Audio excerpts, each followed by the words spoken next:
একদিন দুপুরবেলা রান্নাঘরের এক কোণে বসেছিল এক তেলাপোকা।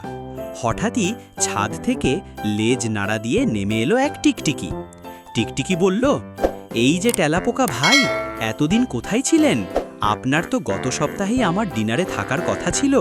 তেলাপোকা একটু থতমত খেয়ে বলল, আপনি ভুল বুঝছেন বোন, আপনি তো আমার নাম শুনলেই খেতে চান।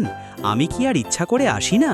টিকটিকি হেসে বলল, আরে না না, আমি তো এখন ভেজিটেরিয়ান। ইনস্টাগ্রামে ডায়েট ট্রেন্ড দেখেছি, পোকামাকড় খাওয়া বন্ধ করো, ওরা পরিবেশের বন্ধু। এখন আমি শুধু মশা খাই। তেলাপোকা নিঃশ্বাস ছেড়ে বলল, হুঁ, পরিবেশ বাঁচাতে বাঁচাতে আমরা তো মারা যাচ্ছি।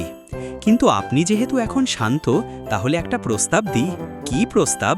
টিকটিকি চোখ বড় করে বলল, চলো আমরা বিপদ থেকে বাঁচার একটা কোর্স চালু করি। নাম হবে মানুষ আসছে পালাও 111। টিকটিকি হেসে গড়াগড়ি খায়, বলল, দারুণ, সিলেবাসে কি থাকবে? তেলাপোকা গম্ভীর মুখে বলল, 1, কিচেনে ঢুকলে আগে গ্যাসের নিচে লুকো। 2, ঝাড়ু দেখলেই ডেট প্লে অ্যাক্টিভেট করো।